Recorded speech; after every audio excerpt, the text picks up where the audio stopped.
Lucas Moura, que claramente aguentou 45 minutos e se lesionou no clássico com o Corinthians. A lesão do Lucas Moura levou o São Paulo a escalar o Nicão.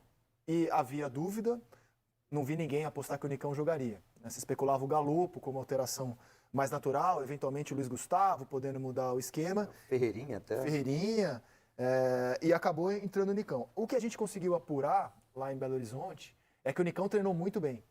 Então, assim, o desempenho do Nicão nos treinamentos, que ele teria voado nos treinamentos, levou o Carpini a optar pelo Nicão no time titular. E, de novo, o Nicão não fez um grande jogo.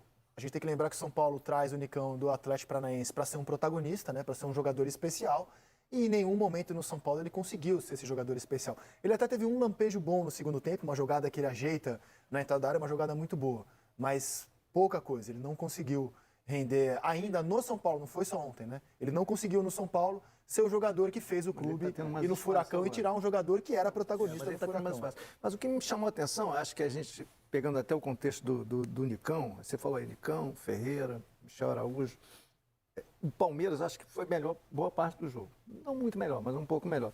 E eu acho que ele deixou de ser melhor a partir das substituições. O que, na minha opinião, indica ou comprova que o elenco do São Paulo é melhor que o do Palmeiras, na minha opinião. O elenco do São Paulo é melhor que o do Palmeiras? Eu acho, se você pegar, fala mais alto, porque essa é uma afirmação. O elenco do São Paulo, na minha opinião, é melhor que o do Palmeiras. Ele tem mais opções de banco que o Palmeiras. Mais equilibrado. É mais equilibrado. Você olha o banco, pega o banco. Eu me dei esse trabalho. Se você pegar... Pega o banco do São Paulo, pega o banco do Palmeiras. O Carpini, ele tem mais opções. Vou entrar no GS, me dá 2 segundos. Vai falando, por favor. E ele tem mais opções de banco do que o Abel tem no Palmeiras. O Abel vem falando isso, que o elenco dele é curto, que ele precisa de mais jogador. Ele tá sem o Hendrick, né? Que aí já um do banco já vai pro time titular. Por exemplo, você tem um jogador como o Ferreira no banco, é um jogador que pode mudar o jogo, cara. O Ferreira. Vou achar essas. Bom, você tinha o Ferreira no banco. A gente falou aqui antes da final, a gente falou das opções, né? Do banco. Você tinha o Bobadilha no banco. Bobadilha, Luiz Gustavo, Ferreira, Michel Araújo, Galopo. Tá. Abri aqui no Oráculo, ó. Vamos lá. Vamos lá. O banco do Palmeiras. Sim. Aníbal Moreno que entrou. Aníbal Moreno. Acho que vai ser titular. Gabriel Menino que entrou. Ok. Luiz Guilherme que entrou. John que entrou. Tá, você está falando de 2 meninos. Tá. Ainda estavam lá o Vanderlan, Menino. o Luan, zagueiro, o Lomba, goleiro, o Caio Paulista, que é curioso, né? Palmeiras tira o Caio Paulista do São Paulo, que era um titular do São Paulo, ontem sequer entrou no jogo. Esperava ver. O Breno Lopes, o Garcia, o Naves e o Fabinho. Esse era o banco do Palmeiras. 8 meninos, mais ou menos. Que tem como desfalque hoje o Dudu, né? E o Hendrick. Que está na seleção. O São Paulo, Vai lá. que tem como desfalque o Nestor e o Lucas, machucados. Tinha no banco o Galopo, que entrou, o Michel Araújo, que entrou, foi jogar de lateral esquerdo, inclusive. Sim. O Moreira, lateral direito, mais uma ótima participação do Moreira, hein? Para um garoto, entrado muito bem ali. O Eric, recém-chegado, que entrou. E entrou antes do Ferreira. Me chamou a atenção que o Eric tem entrado antes do Ferreira, porque o Ferreira chegou com mais cartaz. E o Ferreira. E vê quem não entrou. Ferrarese, Luiz Gustavo, que eu achei que fosse entrar no Bobadilha.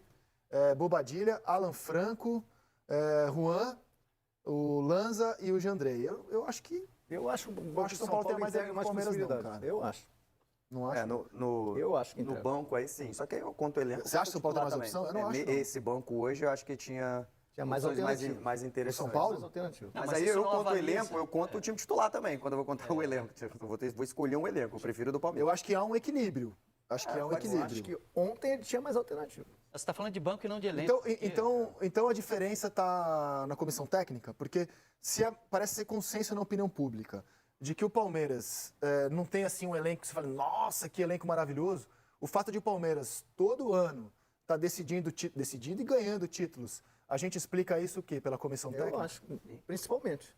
Pelo trabalho como da comissão técnica. E a continuação desse time titular também é muito forte. A gente não pode, olhar elenco só o banco, né? Tem que olhar o time titular. Então o Rafael Veiga continua lá, o Gustavo Gomes enchendo o saco do Caleri continua lá, o Everton, que aí pode falar que não pegou. Mas eu acho que o craque do Palmeiras é o Abel Ferreira. São Paulo conseguiu chegar, São Paulo que sempre foi um dos maiores clubes do Brasil, deixou de ser um dos melhores times do Brasil por anos. E ele voltou a ter um time que hoje bate de frente com os melhores do Brasil. Tanto que no ano passado, para ser campeão da Copa do Brasil, ele eliminou o Palmeiras, ganhou os 2 jogos, ganhou do Flamengo na final. Então, massacrou o Corinthians. O São Paulo se fortaleceu. E tem um equilíbrio muito grande nos duelos do Palmeiras, do Abel, contra o São Paulo. é algo que também não pode ser menosprezado. O São Paulo tem conseguido encarar o Palmeiras do Abel muito bem. São 21 confrontos desde que o Abel chegou. 7 vitórias do Palmeiras, 7 vitórias do São Paulo, 7 empates. Há muito equilíbrio nesse duelo. No ano passado, por exemplo, foram 5 jogos. O Palmeiras ganhou os 2 do Brasileiro, o São Paulo ganhou os 2 da Copa do Brasil, eles empataram no Paulista. E ontem empataram de novo. Então tá muito equilibrado os duelos entre Palmeiras e São Paulo. Estão muito equilibrados. A gente discutindo elenco, sim, a gente pode... tem vários argumentos que favorecem a tese de que o São Paulo tem um bom elenco, etc e tal. Mas se botar 11 contra 11, o desequilíbrio é muito grande para o Palmeiras. Não, eu falei de elenco. Você acha que é um desequilíbrio muito grande? O elenco começa com 11, depois você tem os Deu caras... 6-5, que é melhor. Eu falei que o jogo, na minha opinião, começou a mudar, escapar das mãos do Palmeiras a partir das substituições. Mas peraí, você acha que é a gente fez que é melhor semana passada, deu 6-5. 6 jogadores do Palmeiras, 5 do São Paulo, contando com o Lucas, né, que acabou não jogando. E sem o Hendrick. E sem o Hendrick. Cara, eu acho que é Lucas e o resto a gente começa a se perguntar quem tira jogadores do Palmeiras. O time do Palmeiras é muito bom, cara. O grande investimento do Palmeiras é manter esse elenco, é manter treinador, os jogadores. Só que a gente vai se acostumando com eles e deixa de ver o peso, o tamanho que esses caras têm. O elenco do São Paulo é mais equilibrado.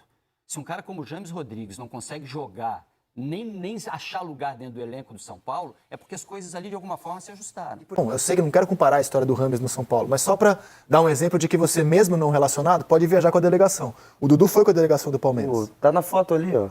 Sim? O Nestor. Ah, o Nestor, Tá exato. na foto. Que não está relacionado e foi. Então, melhor até do que o Dudu. Perfeito. O Nestor foi. E o Rames decidiu, escolha própria. Não, se eu não estou relacionado, então eu não vou para Belo Horizonte. Não foi. Eu acho que a palavra que o Lino usou é perfeita, do equilíbrio.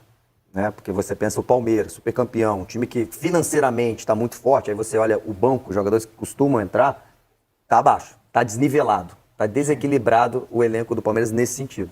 Isso aí eu concordo, mas aí é aquilo. Você vai pro time titular, Zé Rafael há muito tempo, é Veiga, é Rony, é Mike, é Marcos Rocha, Piquerez, o Gomes, o Murilo, o Everton, são muito superlativos ali no time titular. Mas realmente, quando vai pegar o banco para entrar, por exemplo, o Rony ficou mal, se lesionou, aí foi o Breno Lopes.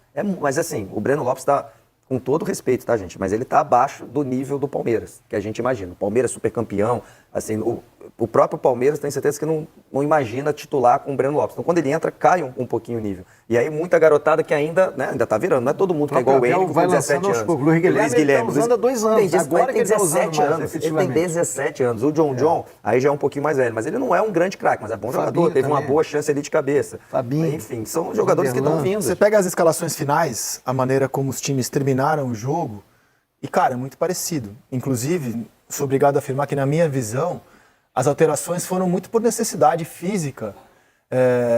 Os jogadores não estavam aguentando, cara, o ritmo do jogo, do calor.